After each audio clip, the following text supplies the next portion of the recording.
C'est une revue de presse.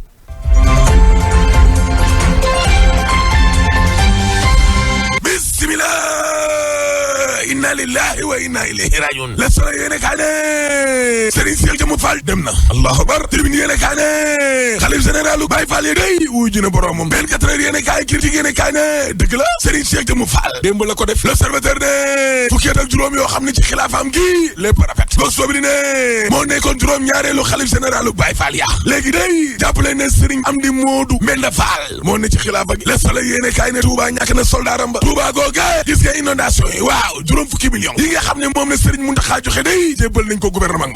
ba day la mu bëgg mooy dund gi ñu wàññi ko. Réew mi quotidien ne seerte gi nga xam ne nag dund gi daal dina koy seer ni le waaw CNC bi day indi na ay proposition jàpp leen ne nag borom kër yi ba ci boutique yi laa la wax ñiy jaay boutique ñoo gën a sonn ñëpp a sonn. Laaste conseil national de la consommation googe waaw jàpp leen ne juróom-ñaar ci ay mesures la ñu tegoon te kaw daabal ja ngir dund gi daal di ko kon wàññi ko. yéene kaa gi ne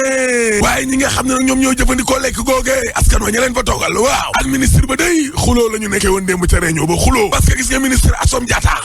fa la nekk naan day jéem a jàppale compagnie sucrière sénégalaise 24 heures yéene kaa ne Assome Diatta googe waaw pare na ngir kon contrôler njëg yi est-ce que mën na koo contrôler àlla cee bu inaa ko yeesal waaw moom day la mu wax mooy ay assise nationale de l'économie ci boppam la ñu war a def critique yéene kaa ne nguur gi day dana toj njëg yi nga xam ne jàppoon nañ ko ca 2013 waaw parce que Oumar Diallo mi nga xam ne mooy directeur du commerce intérieur moom nag la mu bëgg mooy njëg yi nga xam ne jàppoon nañ ko 2013 yëpp ñu daal di koy xoolaat di révision générale jërëjëf Diallo jëri Vox Populi ne ay mesures yu bees la ñu jël day ngir daal di wàññi ne kon dund gi lée Le Quotidien yi ne kaa ne dama ne taxes yi impôts yi ci ñuy jëfandikoo lekk gi produits alimentaires yi ñeeng pati di patata lépp ay dóor la ay dóor yi neen la yéene kaay ma jamba jaa ngi ne amul benn taxe ci ceeb beeg blé bi amul dama ne amul benn garantie boo xam ni kon mën nañu koo garantil ne dana feeñ ci lii nga xam ni kon moom la ñuy jëfandikoo lekk gi waaw Dakar Times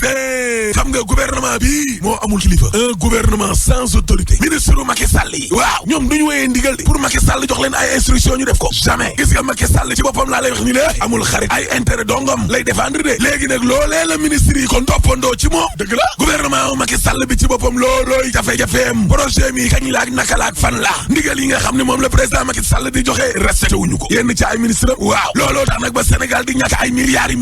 ndax foxale goo xam ni kon yenn ci ay ministre moom lañ nekkee dañoo foxale de waaye moom président Macky Sall tam kenn du moom ma nga tëju ne ci biir ruxam di daw sénégalais yi looy fatu te kat muy biir ministère yi direction générale yi lée ci administration centrale ba dossier yi nga xam ne askanu Sénégal gee ko moom ña nga fay lambar-lambari di nelaw lan moo tax ba président Macky Sall kon duñ ko wax li xew te ay ministre am tamit duñ ko wax dëgg di ko taggal ay juróom-ñaari maamam di ko neexal di ko raay mbelle waaye bilaay balaa moo yeew day fekk bay wéy mbuus ñu ne ko monsieur le président trop tard moo taxee Ousmane Sonko day waaw ma ngay dànkaafu président Macky Sall laa la wax ci lu jëm nag ci wàllu mbooloo bi nga xam ne opposition bi daal dinañ koy booloo ni lée ak récépissé bi nga xam ne FDS les Gelawaar bu Babacar Diop waaye waa ji duñ ko jox récépissé am looloo ma jaaxal ba ci yori nug réew mi Ousmane Sonko ne gis nga Macky Sall dana jàkkaarloo opposition bu bës la jàkkaarloo laa la wax te Macky Sall nag mu bëgg ak bañ dana jóge ci bopp réew mi 2024 par force te mbele-mbeleem yi mu àndal nii ñoo ko njëkk a woon ginnaaw Ousmane Sonko ne réew kenn du ko yor ci yat kenn du ko yor ci kuur ak ay doore ñi nga xam ne ñoo ko doon def yëpp ñoo nuroo niñ jeexalee docteur Babacar Diop FDS waaw nee na comme que Antoine Diome ngay ës lu kay léegi bu alxamisee université ñu expliqué ko lan mooy Gelawaar Ousmane Sonko déggoo leen ma de dama ne nguur la kenn dul yor ci wàllum yat nguur kenn du ko yor ci wàllum bañante nguur dañu ko yor ci wàllum jéllale ak jéggale yërmande waaye ba ko rek dana jàkkaarloog loo xam ne ren Dakar Times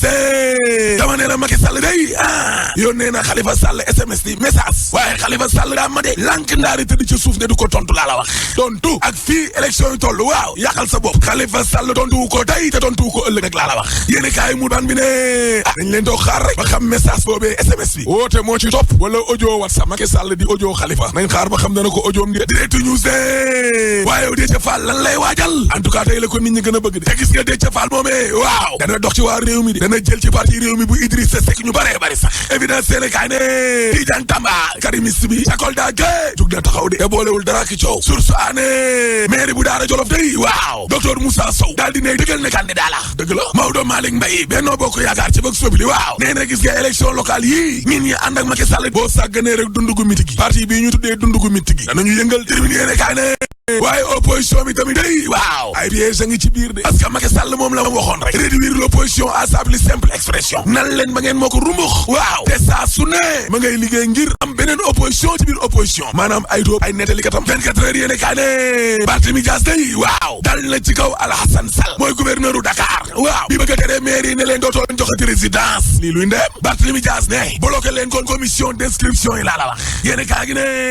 waa mais carte d'identité nationale yi de lan moo tax ñu bind ci personne non inscrite sur le fichier mais loolu lu illégal la ci yenn carte d'identité tribune yéene kaa ne waaye waaw lu ñuy ragal ci xale yi voté ji looloo ma jaaxal li jaaxal nit ñi kay lakk ga ca building administratif source a daal dina ñuy expliquer nag la fa lakk yëpp Mamadou Lamine Diallo ci 24 heures nee na infrastructure yi régime fay ak sàll gi la est-ce que nekk nañ sax aux normes Alioune Sarr ministre tourisme waaw nee na moom day la mu bëgg tukkikatu Sénégal yi bokk ci ñi nga xam ne ñoom la ñuy gën a naw ministre Alioune Sarr day waaw yemu ca parce que daal dinay xam le ne dem ngeeg dikk gi ci kaw jaww ji la Sénégal day bëgg nañ mu bokk ci royukaaya source ané showbiz bii dee li fi xew léegi mbon ngoo xam ni kay maar day taal Dieyna Baldé day ma nga jëm kaso la jëm réew mi quotidien ne mook Faro ñoo yem de un duo d'infidèles maar day taal dem naa ca lamb jë source ané diggante Balla Gaye 2 ak Bombardier le 28 novembre la ñu ko jàpp suñu lamb ne diggante Boy Niang 2 ak Tapha Tine le 19 décembre lañ ko jàpp libération yi ne kaay ne complexe touristique bale Daaru Ndoy kañ fa rayoon waaw am na koo xam ne fukki at ak ñaar dongalam 17 ans ma nga ca Kuuba yéene kaa gi ne Alexia Kanté mook ci kër ja day ci yéen nañ leen de ñoom daal seeni cliente lañ doon am di leen pikiir ngir seen wang yi di gën a rëy ci benn week-end rek sa wang wi toll nu la neex ay célébrité yu nekk jet set bi ñoo ñëw di jël ay pikiir l'observateur ne suñu wàllum pétrole bi la day waaw docteur Momar Samb ingénieur géologue économiste lam ta wax doy na waar ndekete ñun contrat yi ñu signé ni lé waaw docteur nee na méngoowul ak ñun suñu askan niñ nar a toll ëllëg contrat yi ñu signé adapté wul sax ak suñu koom cay suñu pétrole bi la contrat bi de ak lu mu baax ak lu mu bon ma keeg waa këram nañ ñu leeral pétrole bi parce que suul gaz du ko tere xañ te troisième mandat dañ ko fi tere rek boo paree ma ne la alaaji tëjal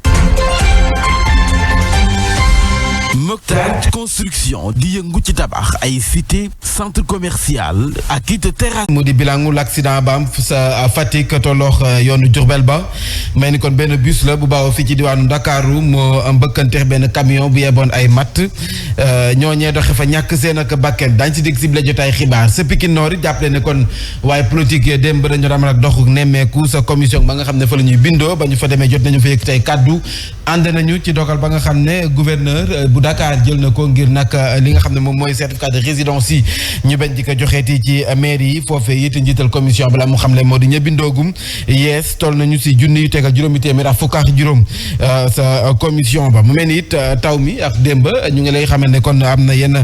ci ay gàllankoor yam mu andi du ñàkk daañ si jokko Idrissa Diémé laata ñu daal képp bi la jotaay xibaar tàggat yaram ñu fës kéena ci àndax Pape Man Demboup jeexale ko yéen a kay xëy dëxa njaxee la Ahmed Aïdara ngeen taaxirlu ñu wàcc si tali bi saytu dem mbeex dikk bi ñëwaat. Voici Trafic News. Aba Diatta maa ngi laa nuyu. maa ngi laa fay Mbaye Ndiaye. aja foo tollu circulation bi nu mu demee. voilà merci beaucoup Mbaye progressé nañ bu fekkee nag du côté de fi nga xam ne buntu Pikine il faudra patienter au niveau de l'intersection taxu mu métti nag gendarmerie ma ngi sur place su ngeen ko weesoo aussi mën ngeen progressé utali l'autre échangeur bu technopole bi la su ko defee aussi bu ngeen ko franchir jëm rond-point Cambérène foofu la aussi beaucoup de complications mooy xaar oto yi nga xam ne foofu lañ namm jaaree da ngeen di croiser ñu bàyyi ko du côté de Case bi Parcelles Assainies ñu bàyyi ko du côté des Maristes Patte d'Oie ak sax ñu wàcc ci autoroute à péage bi je rappelle aussi sànq rek def nañ benn poche bu ndaw rek sur le boulevard central de la commune de Dakar à savoir yoonu Yaraax bi yéen ñi bàyyi ko marché au poisson jëm du côté de magasin foofu la aussi faut ralentir un peu su ko defee aussi des gros porteurs en circulation ñoo yéexal di dem beeg dikk bi pour ñu bàyyi ko foofu la bëgg a progresser vers la boulangerie Kappa jaaree ko du côté de Cafetaria Mbaye Ndiaye. C'était Trafic News. ngeen ñi topp ci Zik FM Sen TV l'officiel bi la jotaay xibaar tuis la nu ko doore mu di génne kàdduna xalifa général bu Baye Fall yi Serigne Cheikh Jëmba Fall démb la ko def sa Mbàkke juróom-benneelu xalif général bu Baye Fall yi moom moo wuutu woon Serigne Modou Aminata Fall 2006 la woon mais ni it moom moomee ci boppam doom la ci Serigne Modou Moustapha Fall taaw ci maam Cheikh Ibrahima Fall mi ngi tolloon ci juróom-ñeent fukki at ak juróom le député du peuple ma bàyyi la nga yëkkati si ay kàddu yu seede laata ñuy jàll ci leneen. rajon tiis la métit la ci Sénégal modèle la woon royukaay la woon bu weesoo l'islam bi mais ci nangoo liggéey ci nangoo am kilifa sëñ Cheikh Jëmb Fall yu bëri jàmbaarteem moo ko jëkk a wane maanaam jàmbaarteem am détermination nit ku dul sonn ci diine nit ku dul sonn ci liggéey ak kilifaam muy képp ku toogaayu Sëriñ Tuubaa mu nekk xalifa bu ndogu jotee ba Baay Faal yi di yóbbu ndogu mënuñu laa wax ñaata ci ay centaine de millions la ñuy jëfandikoo ci togg ay ndogu ci ay xeetu bernde yu bokkul yoo xam ne bu weesoo ñam wi Birahim est-ce que xam nga Cheikh Jëmb Fall bu yóbbu ay ndogu ndab yi dem sax du dellu siwaat ndab yi ñu yóbbu woon tey du bokk yi ñu yóbbu suba bool yi bu dem fa ngay des bool bu dem fa ngay des jomm nañu ko bool sax du ñibbi siwaat dañuy jëlaat yeneen bool yu bees ak yeneen nag yu bees yeneen xar yu bees yeneen ganaar yeneen pitax yeneen picc yu bees yóbbuwaat chaque jour loolu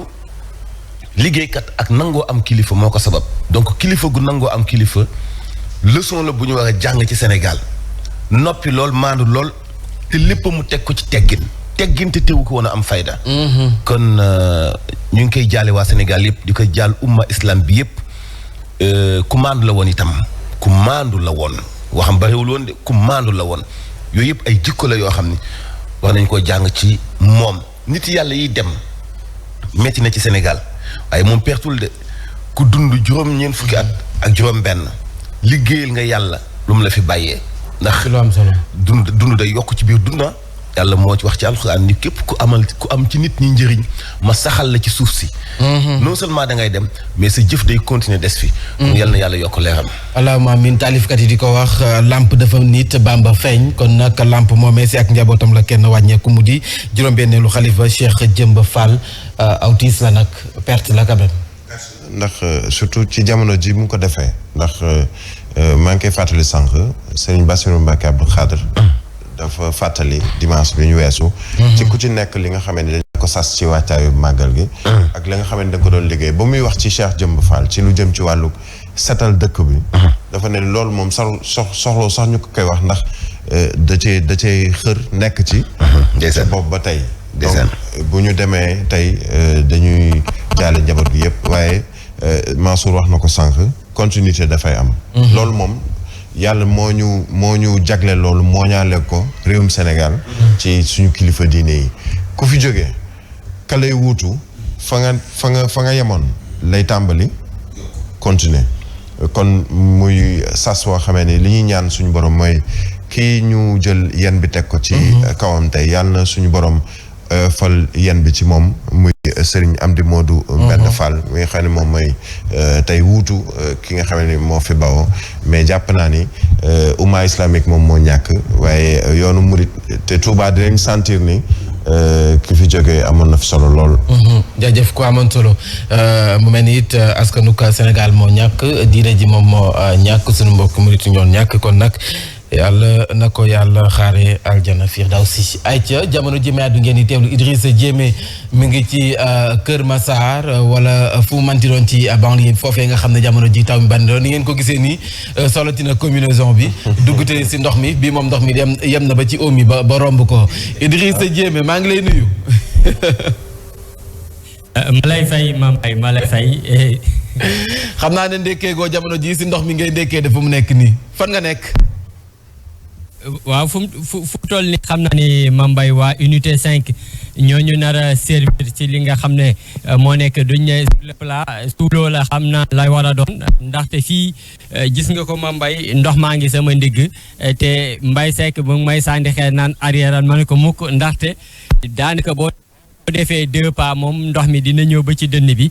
te ñu wax ni boo xoolee fii yëpp même constat la fi nga xam ne moo nekk unité 5 bu ñu ne ñu wax ni jafe-jafe neen la donte sànq am na beneen ti bu ñu jaar ñu fekk fa benn moto pompe bu ñu installé lañ fa mën bàyyi ndaxte fonctionné wul te ñu fàttali ni ay fan ngi daanaka ba mu tawee ba léegi ndox maa ngi fi rawatina taw bu am démb tamit ñu tegu ci kaw lii nekk nag lu te kër gi nga xam ne sax mu ngi nekk à notre droite ñoom mbay fu ñu taxaw ñu gis ni sax ñooñu quitté nañ yeneen maison tamit yu bëri quitté nañ anomo boo xoolee fii wër yëpp unité 5 daanaka alignement bu féetee à droite kese foofee ay 5 ba 10 maisons ñoom ñoo constaté wul ci wàllu ndox mi waaye lu si yëpp boo xoolee yëpp tosé suñu ginnaaw boo xoolee kàkkat yi sax ñu dëkk ci kër gi ñu dafa mujjee taaw bi biiri wat pour rek as di leen nga xam ñu ngi xam ci unité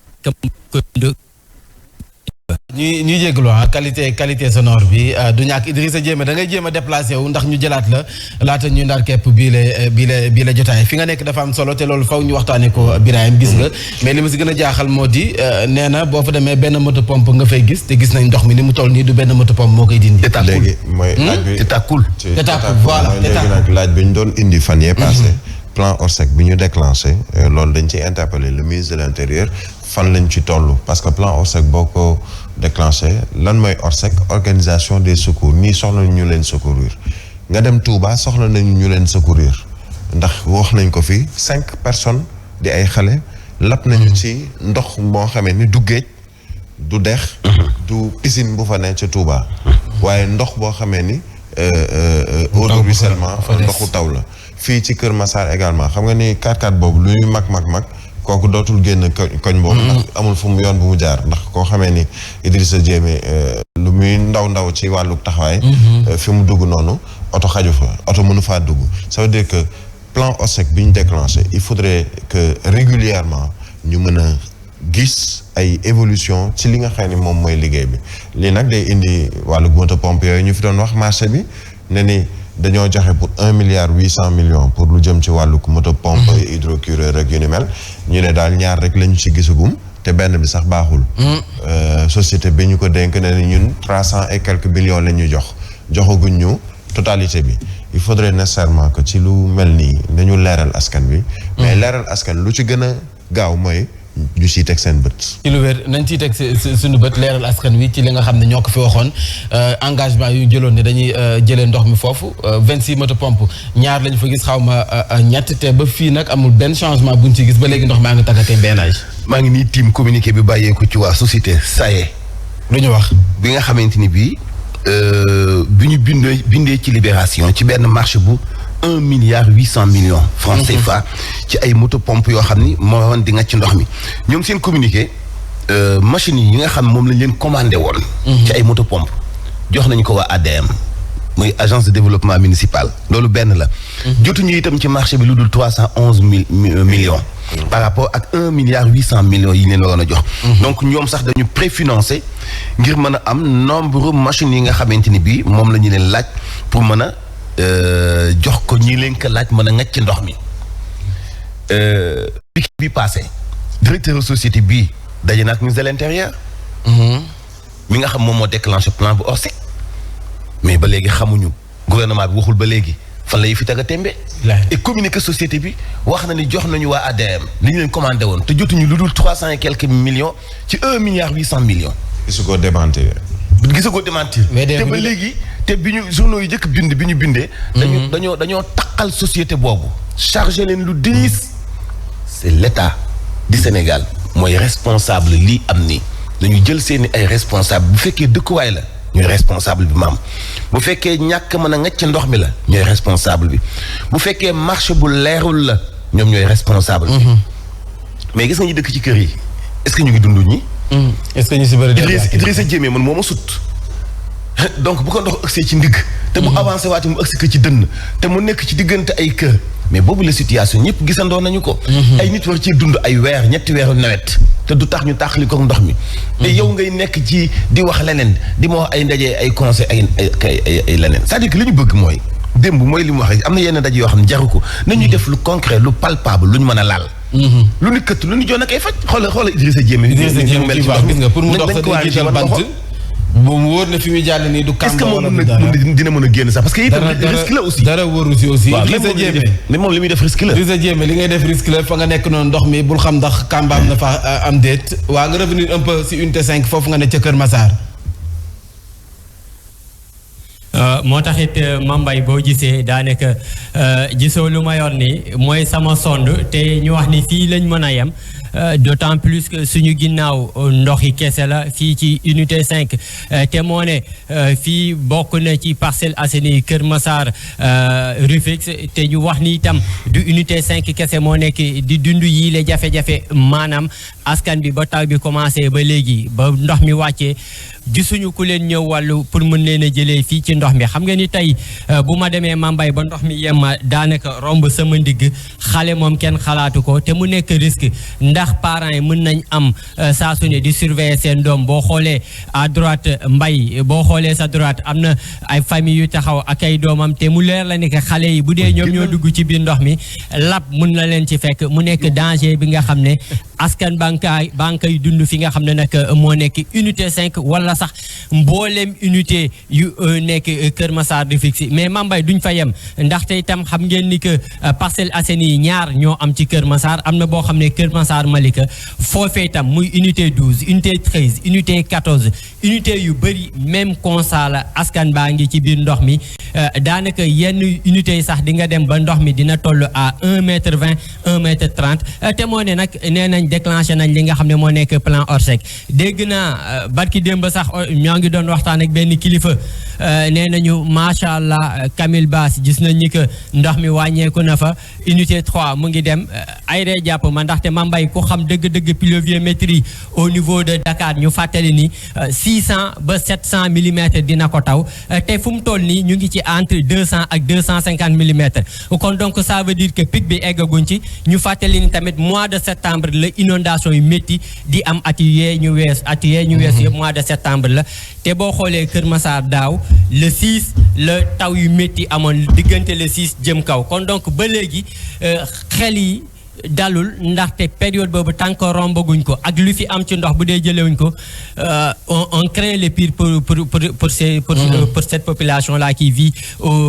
au niveau de ces unités notamment unité 13 14 ak unité 5 bu ñu toll ni fi nga xam ne ndox mi gis nga fu ma toll Mambay mu ngi sama ndigg Mbay Seck moom ñemewul tey di dugg ndaxte fu mu taxaw moom c'est sûr yow fi nga taxaw wóorul Idrissa Diémé léegi si kanam da ngay jéem a déplacé wu nga jéem a dem feneen fu nga xam ne ni du ñàkk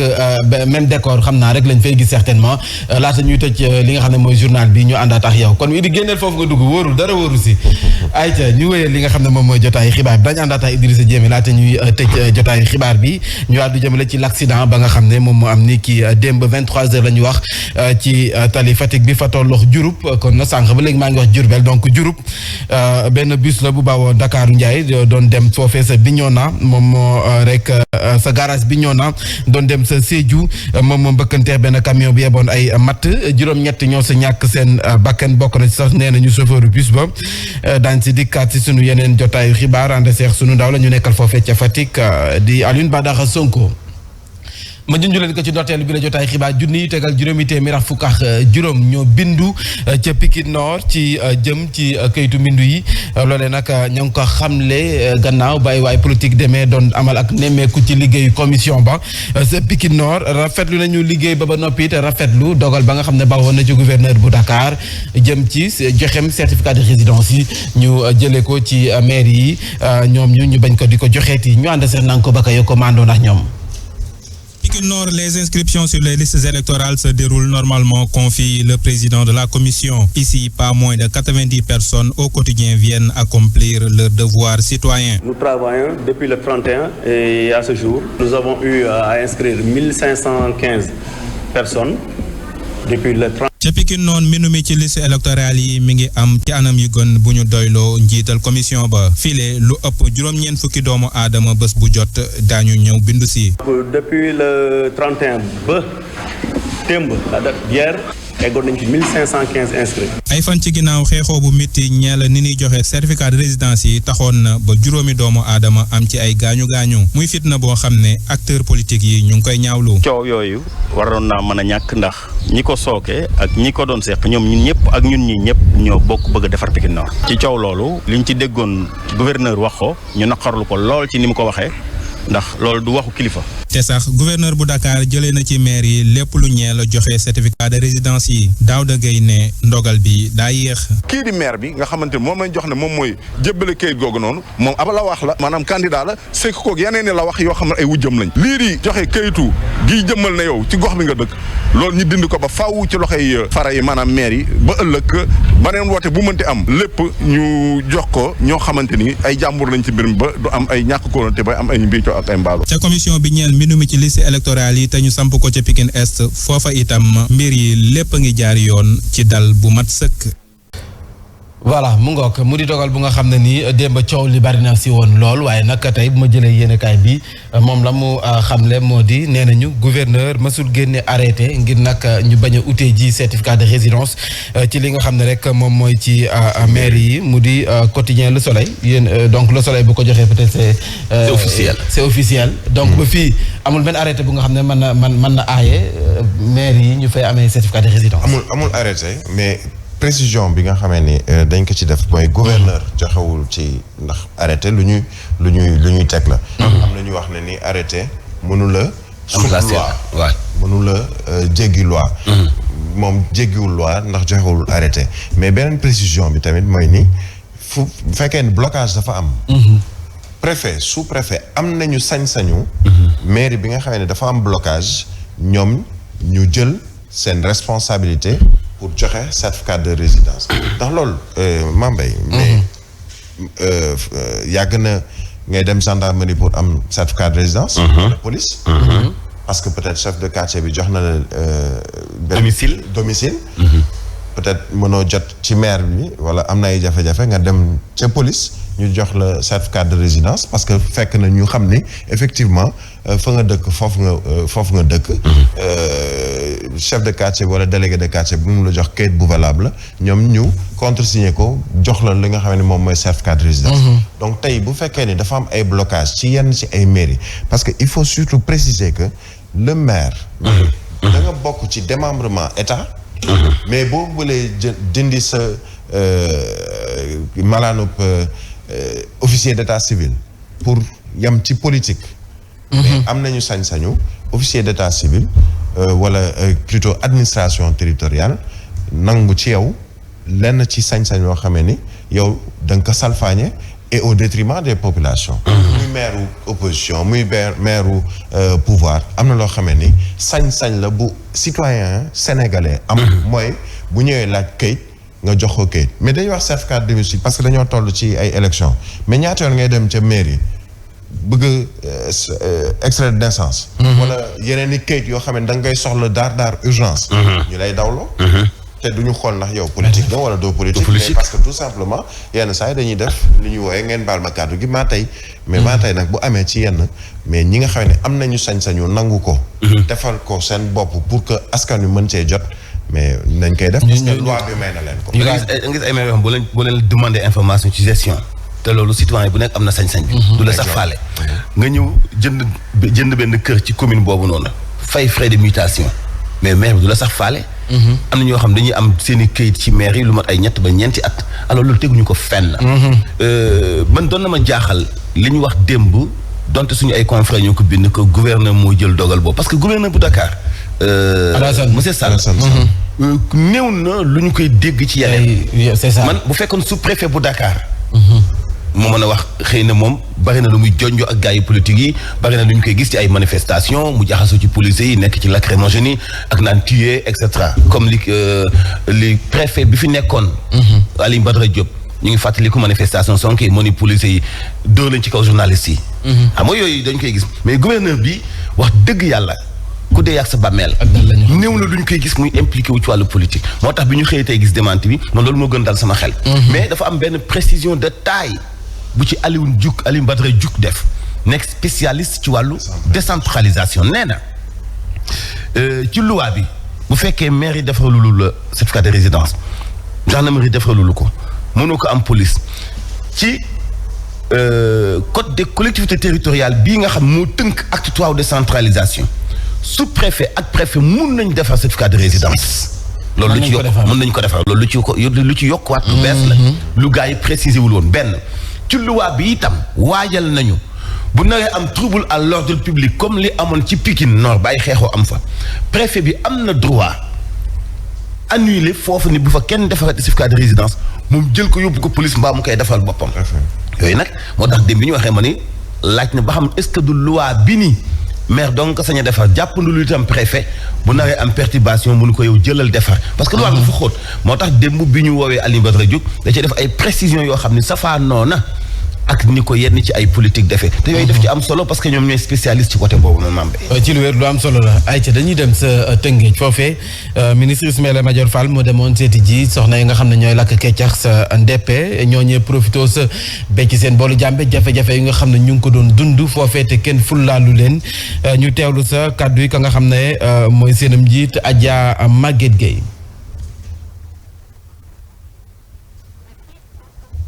bi dafa naaw suñu toiture yëpp naaw senga yëpp naaw nu nga sa naaj ba toog bu ñu xëy dañuy luy ay palisoor sampaka palisoor chaque jour téeméer met na si jaboot ju xëy war a daw dépasse war a daw añ war a daw reer yàlla dogal nag si ndimbalal yàlla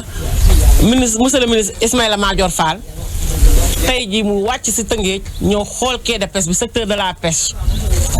ni mu tëddee ak la fa ay problème ak la fay ay jànkonteel temps yëpp dañ fa amoon benn lakk bu metti ba benn automobile yàqu si ñoom seeni këyit yàqule foo laal day metti nun nag wax dëgg yàlla nu ngi sant monsieur le ministre Ismaïla Madior Fall taxawaayam jog gi mu jog sol daalaam pour dimbali Tëngéej jàppale waa Tëngéej saafara na seen soxla yàlla mottali ay yéeneem su nun Tëngéej sonn nañu man moom ñi fi nekk waxuma ñay wax parce que ñoom xam nañu nun xam nañ ña amuñu benn ñu baw Tëngéej dem sa Fandène diwaanu Thiès ñeent fukk ak juróom-ñaar ci ay village ñoo booloo bokk benn jàmbat 2004 ba léegi ñu nekk ci ay jafe-jafe elage seen jàmbat nag nee nañu du lenn lu sàccum jur ga nga xam ne sonn nañu te kenn fekki seewlu leen si nañu leen bëgg nag la ñu bëgg moo di ñu taxaw leen ndax sàccum jur gi metti na lool foofee sa Fandène ñu teewlu sa Laay Mbaar ak Dame Ndiaye ñoo yor seen kàddu 2021 bi fii ci Fandène sàcc nañ fi pile de 2000 terres te dara fay ñu ci bàyyi nañ fi ñetti yoon portable bu ci nekk ñu teg ko ci loxol gendarmerie mais amul benn suite min bi passé ñu sàcc càlle bàyyi fa ab portable ak carte d'identité ñu jàpp kenn ci sàcc yi ñaar ñi daw ñàkk suite boobu amoon ci li passé moom lan sentir ci li nar a xew Fandène yëpp nag ñoo taxaw fii tey yaa 47 villages ñoom ñoo ànd mobilisé wu alerte état ndax amoon nan yaakaar ci loi bu bees bi mujjoon wàcc fii ni sàcc buñ ko jàppee dinañ ko jël tëj ko fukki at loolu amul benn suivi gisuñu ci dara dëgg la fii ñu tollu tey nag alerte nañ état autorité bu fi nekk yëg nga ko nañ ñu saafaraal nu mu gën a gaawee suñu jafe-jafe bii muy sàccum jur fii ci commune Fandène sinon askan wi pare nañ pour saafaral seen bopp fu nu fekk fii ci commune Fandène dina la rey Elage ñi de mën na suñu gox bu nekk sa jàmbat ñoom sàccum jur gi mooy seen ak jàmbat metti na leen lool nag. li ci gën a metti bu ñu jàppee sàcc du yàgg dara mu génnaat. kenn jëfandikoowul li ñu doon wax criminalisation vol de bétail loolu nag baadoo la bu fekkee dem na ba mbayam doxatul càmmam doxatul soppi nga ko ndóol ba faaw. alors kilifa yi nekk ci gox-goxaat yi. tey seen xëccoo yi ñu nekk ci wàllu politique ak seen intérêt bopp yi ñu jiital. mënoon nañ ci suuraale benn planification pour xeex càcc dama dem benn quartier Dakar. guddi ba doon seet benn xarit ma gis ay agent yu mairie bi ñoom ñooy patrouiller ci quartier bi Dakar. muy quartier maire Cheikh Gueye nu mu tudd. jëppal ñoom ñooy def patrouille guddi ak bëccëg ñii monte guddi ak ñii monte bëccëg. loolu dafa am solo tellement nga gis ni maire yi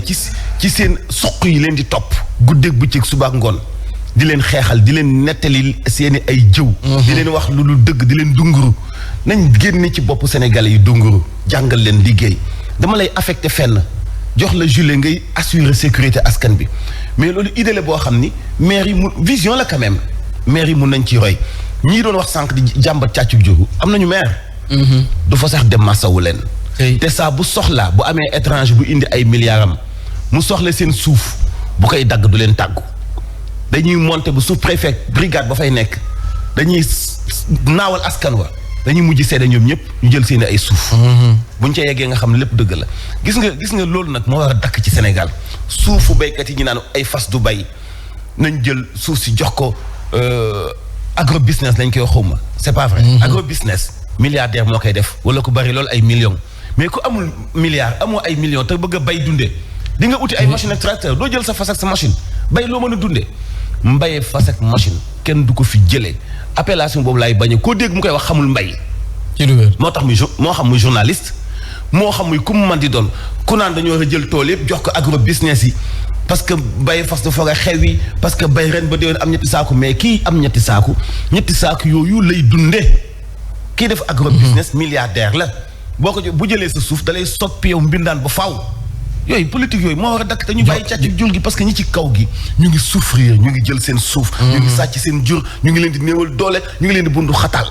xam nga dëkku kaw boo fa taalee lacrymogène mais rey nga ñu fa dëkk parce que xamuñu ko souffrance boobu il faut ñu indi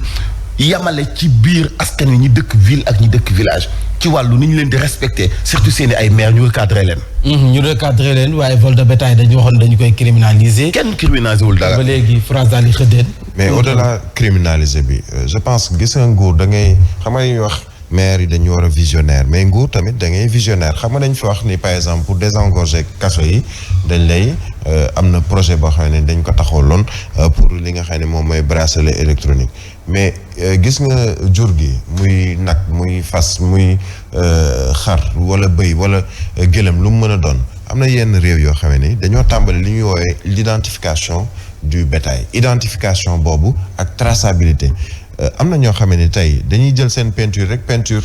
seen xar ne ni def ci benn marque am na ñoo xam ne dañuy jël fer bu ñu tàngal ba mu tàng pour identifier seen xar mais war nañu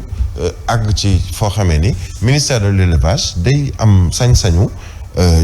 taxawal benn politique ak projet boo xamee ni képp ku am jur ci réewum Sénégal déjà da lay permettre nga mën a xam ñaata bu ñu demee ci tabaski nga mën a xam ne Sénégal par exemple am na ñaata xar yu fi nekk bu fekkee dañuy soxla dem jéggaani ji ko mais nga mën ko identifier ci ay systèmes yoo xamee ni normalement du doon loo xamee ni dafay cher ci état ndax li ñuy def ci yeneen yi anam moom moo gën a cher te peut-être du am benn solo mais identifier boo xamee ni benn patch la booy defal xar bu nekk ñëw ne éleveur bi Mansour am na 100 moutons mouton xaram bu nekk nga defal ko loo xamee ni bu réeree wala mu dem ci beneen kii yow di nga ko mën a identifier mën a xam ne sa xar bërëb sàngam la nekk mais dina wàññi peut-être lii di sàccum Birahim ku mënta utal bracelet électronique sa ay prisonnier pour mën a désengorger prison yi doo ko utal mouton yi mooy visionnaire bi mu lay wax parce que yeneen i réew ñoo xamee ni ëpp ñu daraja ëpp ñu tur ëpp ñu wàllu koom mais bracelet électronique waaye nañ ko fa ñooñu ëpp honnêteté waaw mais justement nag c'est une question de vision mu ngoog criminalisation vol de bétail bi 2014 la jàll Assemblée nationale te ba fii France daal di xëddeen jaajëf le député du peuple jaajëf maam rendez-vous bi 13h ñu ngi masawu ba kenn rot ci accident bi am xam nga nekk ci voyage muy taw ngay daw di làqatu muy dënu ñëpp nekk seen kaw lal moment boobu noonu bàyyiwu ci xel am na choc bu am 22h30 jàpp 23h ay bakken rot ci chauffeur yi doon dawal deewaale ci xam nga kon jubluwuñu ci accident ba nga xam dogalu yàlla la donc ñu ngi masawu vraiment